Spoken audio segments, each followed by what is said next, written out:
Thank you for being on this morning. As Miranda said, this is the hospital webinar, Hospital Focus Measures webinar. So I'm going to take just a couple of minutes to give some background, and then we'll look at the specific measures for the hospital plan.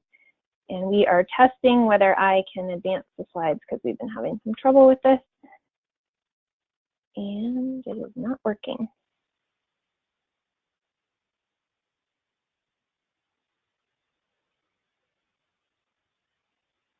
Okay, so I am going to let Miranda take over control. And in the meantime, I will just kick us off while she pulls up the slides. Today's webinar, we are going to try to record it so that it will be available to you. To be able to speak, please make sure that you're dialed in either over the web or that you have your mute button off so that you can talk. You can also feel free to use the chat box if you want to send us a message. We are also taking notes on the questions and specific comments that come up, and we'll be putting all of those together from all of the webinars. This is the second day of webinars, and we'll repeat these again next Tuesday, and then we will make those available. So you will get some follow-up information after the webinars because some questions, good questions have come up, and we hope that you will raise them if you have them as well. So the purpose of our webinar today is to familiarize you with the specifications for the intermediary metrics, which were attached to the calendar invite as a follow-up from Miranda, as well as distributed earlier this year, or end of last year. And we also will, Miranda will provide a live demo of the ORCA website so that you can see how you're going to enter your data and what that looks like. So I'm going to start with just a brief background to make sure everybody's on the same page. Dunya could provide this. Dunya could tell the story from this slide. Thank you for being on today, Dunya, in your capacity as an implementation partner. The OCH has a committee called the Performance Measurement and Evaluation Committee, which was formed at the end of last summer. It is a cross-county, cross-sector committee with the task of recommending to the OCH Board of Directors things related to assessment and measurement and performance monitoring, et cetera. And their first task was to put together the set of quantitative intermediary metrics to which OCH implementation partners would be expected to report. So we thank them for their time and their effort to put these together. Next slide. So the OCH, in their work to develop a funds allocation structure, had a work group who worked through different scenarios and different methodologies for distributing funds across implementation partners. And they came up with a set of 14 core measures that are related to the pay for performance measures from the Washington State Healthcare Authority, to which the OCH will be held accountable. And these measures are grouped, I'm sorry you guys, but I have a sick kid at home, so she's not being cooperative. There are three sets of three areas for which we'll be looking at core measures: 4 related to integration, mental health and substance use treatment penetration, psychiatric hospital readmissions, and emergency department visits. There are a set of 5 measures related to access to care, child and adolescent, as well as adult access to care, well-child visits, and utilization of dental services. And then a set of measures that are aligned with value-based contracting through the managed care organizations. 5 measures that fall within the diabetes care slate, controlling high blood pressure, statin therapy, chlamydia screening for young women, and immunizations among young children. And these measures are really meant to help align the OCH's efforts within the required areas of the change plan. And the intermediary metrics that the PMAC was able to develop are intended to be measures that can help the OCH and our implementation partners to track their progress and our shared progress towards change and improvement of these intermediary core, not intermediary, but these 14 core measures. Next slide. So the intermediary metrics were broadly grouped into theme areas, and those are here in this table. Crosswalks are aligned to the change plan type. So today in this webinar, we'll be focusing on the hospital subset. Are there any questions up to this point?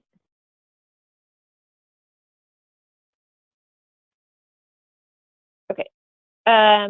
So the intermediary metrics, again, really to understand the process of change plan implementation, to precede, these are measures that precede or predict the OCH core measures, which are, for the most part of that important set of metrics that the OCH is being held to and for which we earn payment through the healthcare authority. Those are the pay for performance measures. These are for learning and quality improvement along the way, both organizationally and for the Olympic community of health. And still under development, but an important element as well related to these metrics is that they are one part of a forthcoming algorithm related to the way that organizations will be able to access funds out of the OCH bonus pool. So the intermediary metrics will be reported to the OCH 2 times a year, and that reporting will represent 2 6-month reporting periods, January 1st through June 30th and July 1st through December 31st. In line with the requirements from for the pay for reporting measures, or pay for performance, measures out of the healthcare authority, in our reporting as well, we would ask that you exclude your duals. For our measures, there are some measures that are age specific and have specific age ranges, and we would ask that you follow those specifications, and otherwise that you would be reporting data for all ages. Likewise, unless a measure specification has any guidance related to length of enrollment or continuous enrollment in Medicaid, we would ask that you just report for any enrollment length unless there is some specific specification in the measures. And then another note that I think will come up a little bit as we look at some of the specific measures, there are measures that the OCH has included in the intermediary measure set that are similar to or based off of HEDIS or NQF specified measures. And if your organization is prepared and able to report on the more complex and specific definitions under HEDIS or under the NQF, you are welcome to do that, and we would be happy to receive those measures in that, using those specifications. The specifications that are in the intermediary metric file that you saw from us tend to be much more simplified. And the only thing we would ask is that if your organization chooses to do one or the other, that you be internally consistent across reporting periods, so that we're looking at the same type of reporting for your organization, reporting period after reporting period. The measures in ORCA will be either a single count or a number, or there'll be a numerator and a denominator value that ORCA will calculate into a percent. We have 2 additional value codes that we would ask you to use in 2 specific circumstances. 8888 would be for a measure that is not applicable to your organization, and we will look at these after you submit. And many of these, if they are measures that will never become applicable to your organization, we are able to toggle those off so you won't have to see those in your measure set. And a 9999 would be a measure that is applicable, but you currently don't have data available. And we'll also follow up on those, whether it's we aren't collecting that yet, or just to better understand why you're not yet able to report, and if there's anything we can do to help you with that. So any questions on those slides?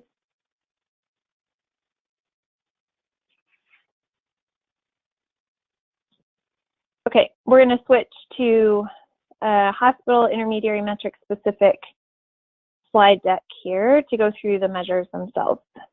So there are 15 measures associated with the hospital subset, 2 related to beneficiaries, 2 related to behavioral health, 10 within utilization management, and 1 for social determinants of health. The beneficiary served is a metric that is cross-cutting. It shows up in every change plan, or excuse me, every intermediary subset related to each of the change plans. And this is also for the other provider types, part of their funding model, not for the hospital. But what we're looking at here is 2 counts, unduplicated Medicaid beneficiaries. The first would be those served during the entire calendar year. So in your reporting period, in your report that you'll submit right now in April, that would be all individuals served during 2018. And the second one would be those individuals served during the second half of 2018.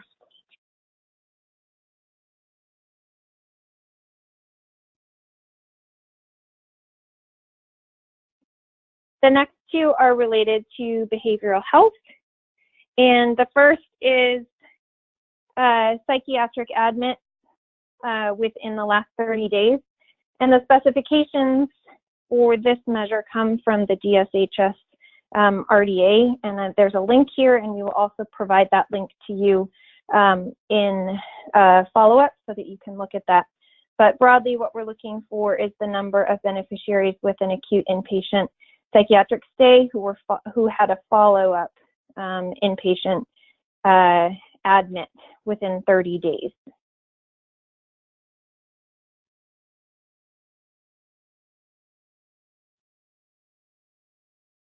The second measure here is related to naloxone provision, and here we'd be looking at unduplicated beneficiaries who had an ED visit for an opioid overdose related event, and the numerator would include those who received naloxone, and the denominator would be all opioid overdose related ED visits.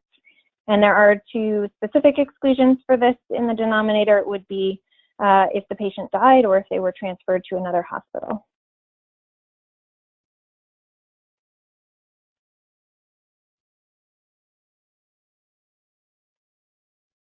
Within the utilization management, there are 5 measures shown here.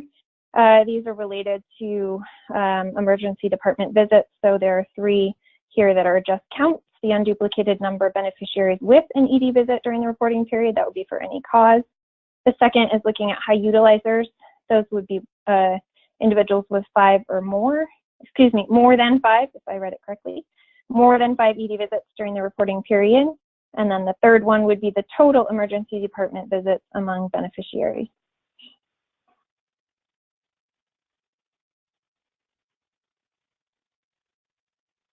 And I saw that Bobby had a chat message. Let me pull that back up.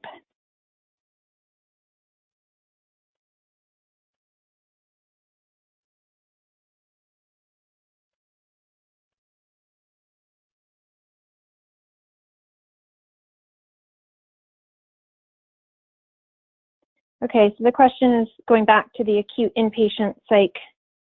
If our hospital does not provide psychiatric services, but we have ITAs, do we count those?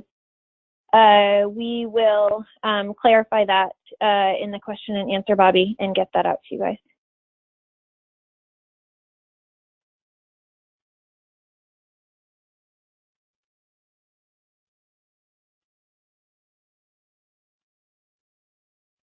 So the other, let's see, the 4th measure on this page, beneficiaries who return to the emergency department within 7 days for the same primary cause or chief complaint.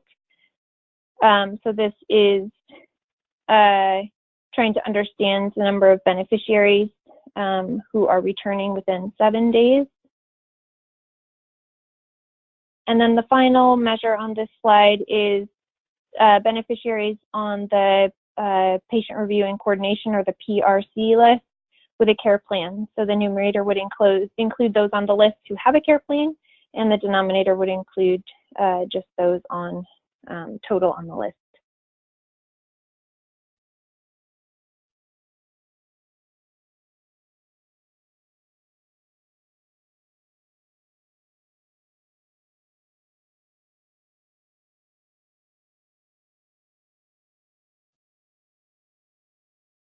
So the 5 measures on this slide all have the same denominator, number of emergency department visits among Medicaid beneficiaries during the reporting period. And the numerator is a specific ESI level, or Emergency Severity Index, so level 1 through 5. So the numerator for each of these 5 would include the number of beneficiary visits during the reporting period at level 1 through level 5.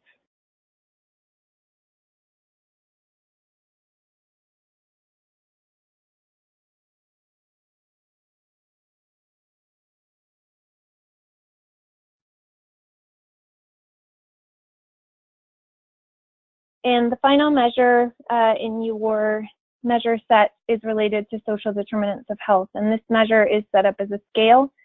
And the idea here is to understand your collection, data entry, and or extraction of social determinant type data elements. So a value of 0 would mean that you don't collect any social determinants of health data. And just for a few examples, housing, employment, transportation, food security, there could be other elements that you would classify as social determinants, and that is okay.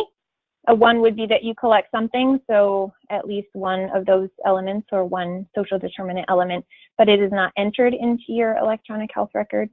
A 2 would be that you collect at least some element of social determinants of health data. You entered into the EHR, but you cannot easily extract it. A 3 would be that you collect, you enter, and you can extract one of those social determinant elements. And 4 would be that you collect, you enter, and you can extract more than one of those social determinant elements.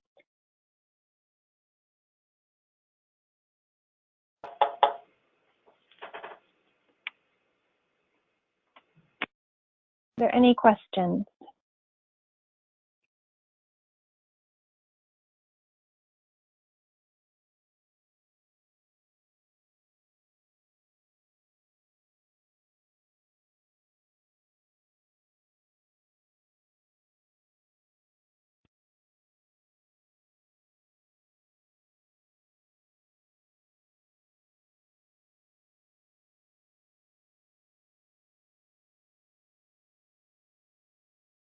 Okay. Let's see, we have just a slide on transitioning to the demo. So Miranda will do that for you. Good morning, everyone. So I'm just going to fairly quickly walk us through how to actually enter the reporting into ORCA. So you're welcome to follow along if you have access to a dual screen. The written instructions for completing the report were also updated and attached to your calendar invite. The steps for completing the report are the same no matter what type of metrics you're going in to enter, so that they're the same for hospital and primary care and behavioral health. So you'll need to log on to your ORCA account. I believe most of you who are on the webinar already have been in ORCA to complete the progress to date report back in December. But if you have additional people from your organization that need access to assist you in the data entry piece, it's a very easy steps to get them added to have access to the reporting pieces. So just email me if you would like to have anybody added onto ORCA. So when you log in, you'll log in at healthcarecommunities.org. And upon entering your login information, you will see your specific NCC. Most of you will only be seeing one NCC. So if I went to the Jefferson NCC page, this directs me to what we refer to as the home page. And in the upper left corner here is where you see the change plan link. Only people who are assigned to a change plan will see this change plan link. This is where you will access both your change plan, the progress to date reporting, and the intermediary metrics reporting. So on the change plan page, you see a tab here that says change plan. This is where you have access to the change plan and where the progress to date reporting takes place. Now on this gray bar, you see an additional intermediary metrics reporting tab, which will be new from the last time that you accessed this page. What I am showing you now is I'm in my user account. So What I'm showing you is what you will see when you log into Orca. So if you navigate to the intermediary metrics reporting, you'll see that it's now welcoming you to the intermediary metrics reporting section. My contact information is here if you have any issues with Orca. It also provides you with a tab to quickly navigate back to the change plan if you need to refer back to your progress to date report or to your online version of your change plan. To do the reporting, you'll come here to the reporting drop-down menu and select Enter Data.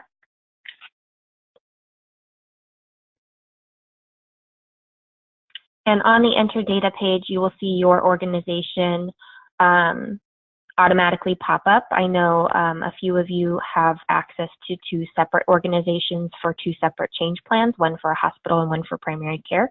And so you will see both of those organizations here. So you'll just need to select the appropriate organization.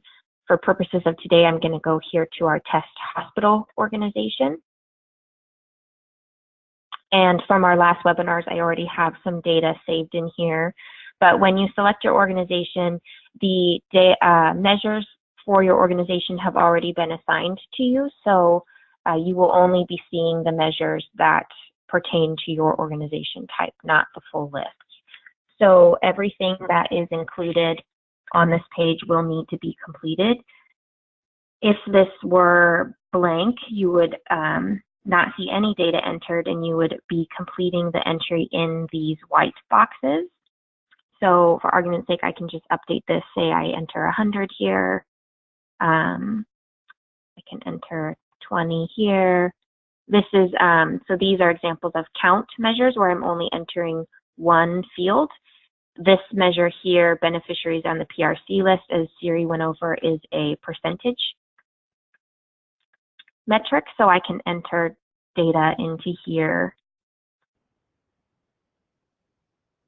for that, and it will automatically calculate my percent when I save my data.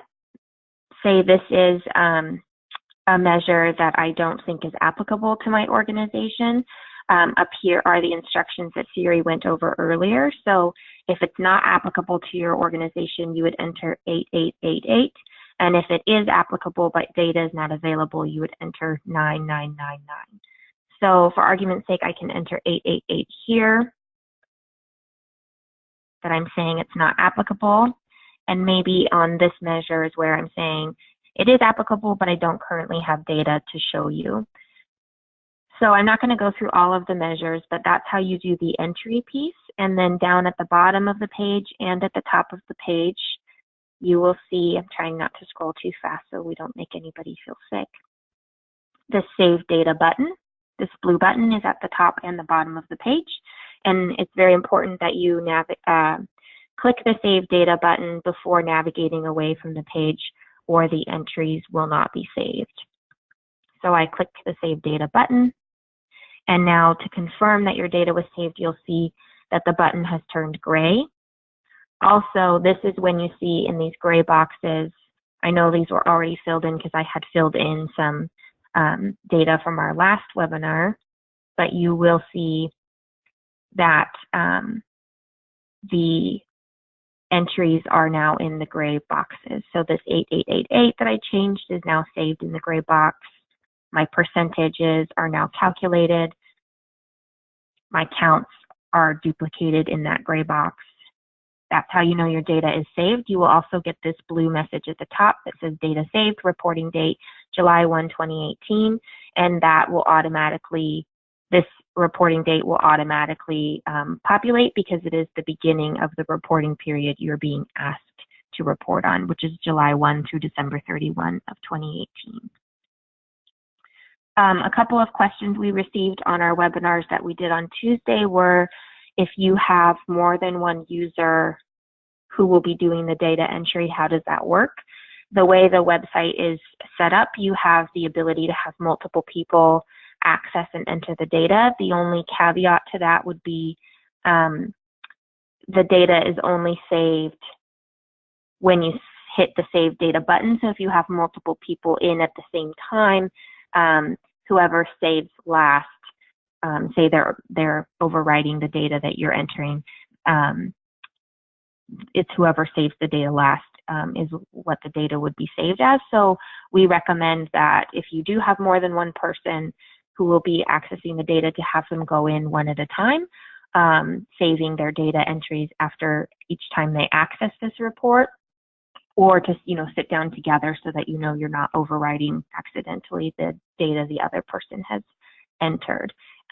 You also have the ability to save the data, exit the website, and come back to this. This will remain open and editable, so each time you access it, you'll just resave. And OCH staff will not be accessing the report until after the April 12th deadline, and whatever data is entered at that time is what will be looked at for your baseline intermediary metrics report. And that is the demo. So I'll just be quiet for a moment to see if there's any questions about how to access this page and complete the reporting in Orca.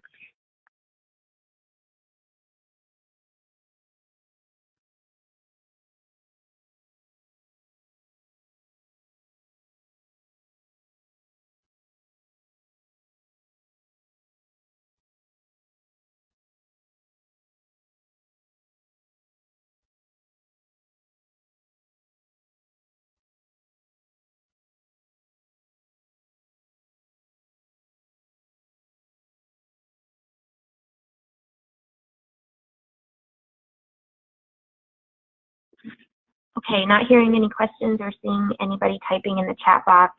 I'm going to just move us along to our closing. So just a reminder that the intermediary metrics data is due in Orca by Friday, April 12th at noon. We're requesting that if possible, if you would like to take notes about your process or send us some emails as you're going through this to help us tweak and improve our process. We're very invested in trying to make this as seamless as possible for you. Following April 12th, we will be reviewing the partner reports, and we'll be working with you to address the metrics that you reported as either not applicable or not able to report at this time, so that we can be providing technical assistance to you, and also removing any measures in the future that don't apply, so that you're not continuing to have to do that not applicable data entry. Siri, do you have anything you'd like to add? I don't think so. Thank you for being on today, and as per usual, please feel free to reach out, and you will have some follow-up information coming after next Tuesday.